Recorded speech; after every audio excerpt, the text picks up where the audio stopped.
አንድ ድሃ አለህ የምታበላው፣ አንድ የተጨነቀ ወጣት አለህ የምታሳርፈው። የክርስቲያኖች ሥራ እኮ ነው። መጨነቅ ጥሩ ውሳኔ እንዳትወስኑ ያደርጋችኋል። መጨነቅ የአእምሮ ህመም ያመጣባችኋል። መጨነቅ ተስፋ ያስቆርጣችኋል። መጨነቅ ብቻነትን፣ የበታችነት ስሜትን ይፈጥርባችኋል። ሁል ጊዜ የጎደለንን እንጂ ያለንን ነገር መቁጠር ስለማንችል እኮ በዚህ ስርቆት ውስጥ፣ በዚህ ንጥቂያ ውስጥ፣ በዚህ መረን የወጣ ህይወት ውስጥ ለምን ቢቆረጥ በእግዚአብሔር ተስፋ ይቆረጣል። ይሄን ሁሉ ቃል ኪዳን ገብቶልን አይታመንም እግዚአብሔር። ዘዳግም 34 የአባታችን የሙሴ ምርቃት ምን እንደሆነች ታውቃላችሁ? እስራኤሎች ስማ፣ መኖሪያ የዘላለም አምላክ ነው አላቸው። መኖሪያ ማን ነው? ክርስቲያኖች መኖሪያችን እኮ የዘላለም አምላካችን ነው።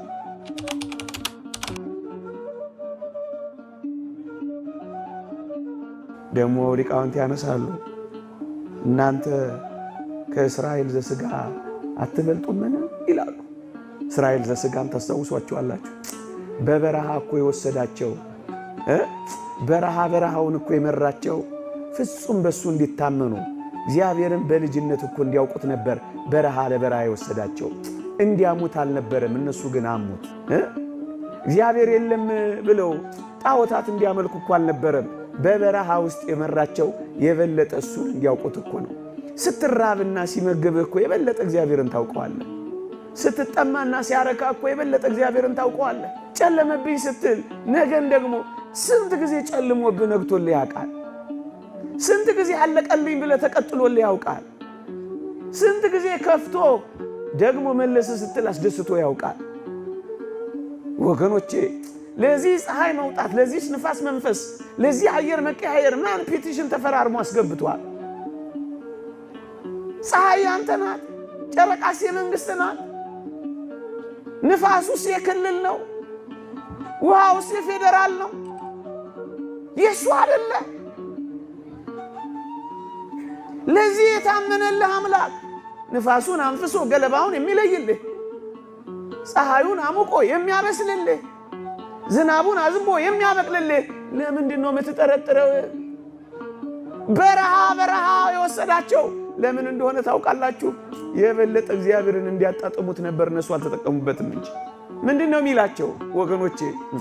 እንዲህ ይላቸዋል፣ 40 ዓመት በበረሃ ስመራ ልብስህ አላለቅ፣ በትርህ አልወደቅ፣ ጫማህ አልተቀደደ፣ እስራኤሎች ስማ ይላቸዋል። ለምን መሰላችሁ? ልብሳቸው እንዳያልቅ ጋረደላቸው፣ ፀሐይ አይመታቸው፣ ጫማቸው እንዳይቀደድ አሸዋውን ጋረደላቸው። ከዚህ በላይ አምላክ አለ? እስራኤልን እኮ ከግብፅ ነው ያወጣቸው። እኛን እኮ ከሲኦል ነው ያወጣ። እስራኤልን እኮ ሙሴን የመራቸው፣ ለእኛ ክርስቶስን የመጣል።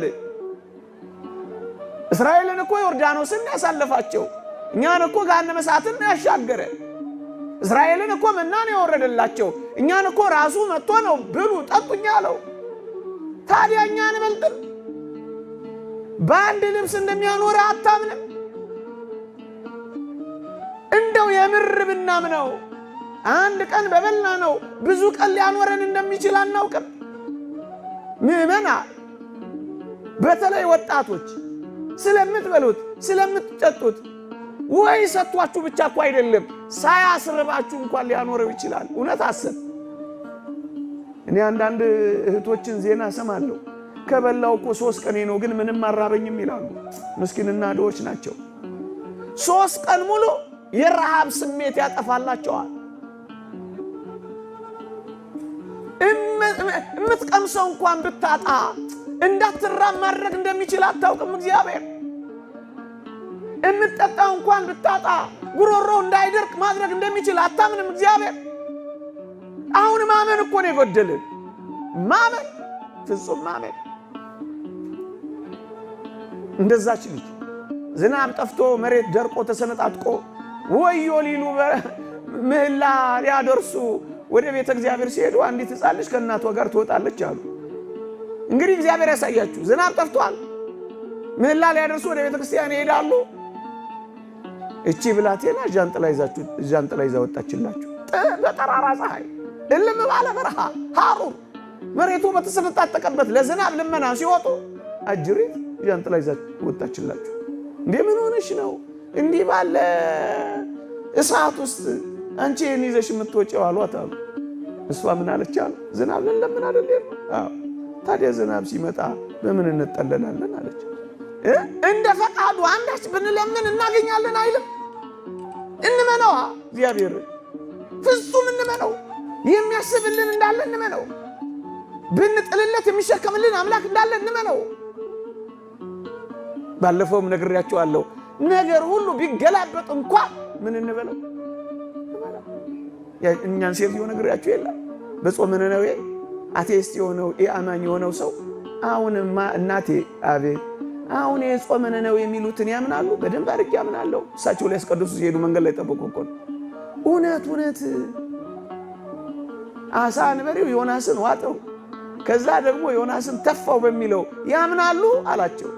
ልጄ አንተ አሳ አንበሪው ዮናስን ዋጠው ከዛ ደግሞ ተፋው በሚለው ነው ግራ የገባ የጨነቀ። አዎ እኔ ግን ዮናስ አሳ አንበሪውን ዋጠው ከዛ ዮናስ አሳ አንበሪውን ተፋው ቢባልና ቢገላበጥ እንኳን እኔ አምላኬን ምን እለዋለሁ?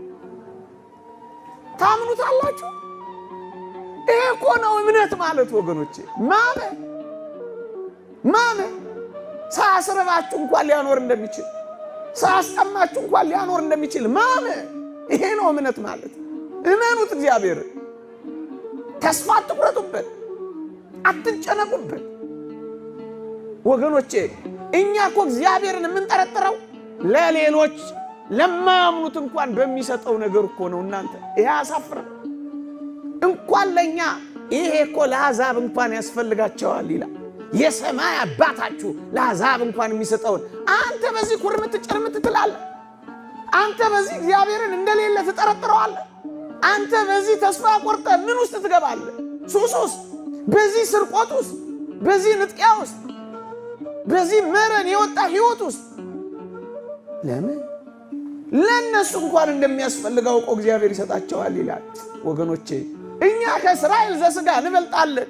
ለነሱ የታመነ አምላክ ለኛም ይታመናል።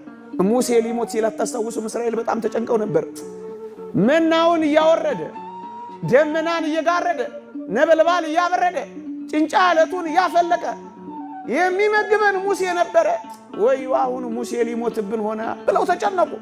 ዘዳግም 34 የአባታችን የሙሴ ምርቃት ምን እንደሆነች ታውቃላችሁ?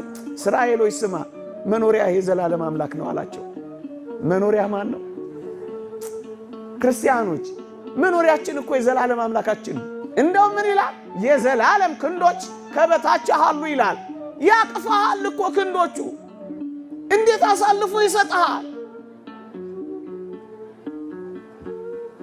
መኖሪያ እኮ ገንዘብ አይደለም። መኖሪያ እኮ ሀብት አይደለም። እግዚአብሔር መኖሪያ ነው የሚለው። መኖሪያችን እናድርገው። ሌላውን ነገር ሁሉ እንቶ ቢኖራችሁ እንኳን እርሱት ወገኖቼ። መኖሪያ የዘላለም አምላክ ነው። እሱ ስለሆነ እኮ ነው እርሻ በሌለበት ውስጥ ያጠግባቸው የነበረው። ድርጭቶች በማይረቡበት እርባታ በሌለበት ውስጥ ድርጭትን እየሰጣቸው ያጠግባቸው የኖረው መኖሪያቸው የዘላለም አምላካቸው እግዚአብሔር ስለሆነ እኮ ነው። እንዲህ ስታምነው እንኳን ለሚያምኑት ለማይታመኑት እንኳን በመብልና በመጠጥ በመልበስ የማይጠረጠር ነው እግዚአብሔር። አንተ ትበልጣለህ፣ አንተ ትበልጣለህ። መኖሪያ የዘላለም አምላክ ነው። መኖሪያ የዘላለም አምላክ ነው። እግዚአብሔር ይወደናል፣ እግዚአብሔር ያፈቅረናል። እንዴት ይተወናል ወገኖች? እንዴት ይረሳናል? አልተውሽም፣ ከቶም ቢሆን አልጥልሽም፣ በእጄ መዳፍ ቀርጬሻለሁ እኮ ነው የሚለው። ማንን ትቶ ያውቃል? በዘመናት የነበሩ ሰዎችን ተመልከቱ። በእርሱ አምኖ ያፈረ ማን ነው ይላል ነብዩ ሲራክ። ማን አፍሮ ያውቃል? ማመን። ሁለተኛ እናንተ ጽድቁንና መንግስቱን እሹ፣ ሌላ ሁሉ ይጨመርላችኋል ይላል። ጨማሪ እኮ ነው ይሄ፣ ዳረጎት እኮ ነው ይሄ። አንተ ጽድቁን መንግስቱን የዘላለም ሕይወቱን ፈልግ እንጂ ሌላውን ሲጨምርልን እናየዋለን። በጭማሪው ለምን ትጨነቃለህ? ዋናውን ትተህ በዳረጎቱ ለምን ዋናውን ትተዋለህ? እዩት፣ መጀመሪያ ጽድቁንና መንግስቱን እሹ፣ ሌላ ሁሉ ይጨመርላችኋል። እስኪ ስለሱ እንሻ። ንስሐ ስለመግባታችን፣ ከእግዚአብሔር ጋር ስለመታረቃችን፣ መንፈሳዊ ሰው ስለመሆናችን፣ ሐሳባችን ሰማያዊ ስለመሆኑ እሱ ላይ ከተቀመጠ ሌላ ሁሉ መጨመሩ እኮ አይቀርም። ሁለተኛው መፍትሄ የሰጣቸው ይሄን ነው። ጽድቁንና መንግስቱን እሹ ሌላ ሁሉ ይጨመር።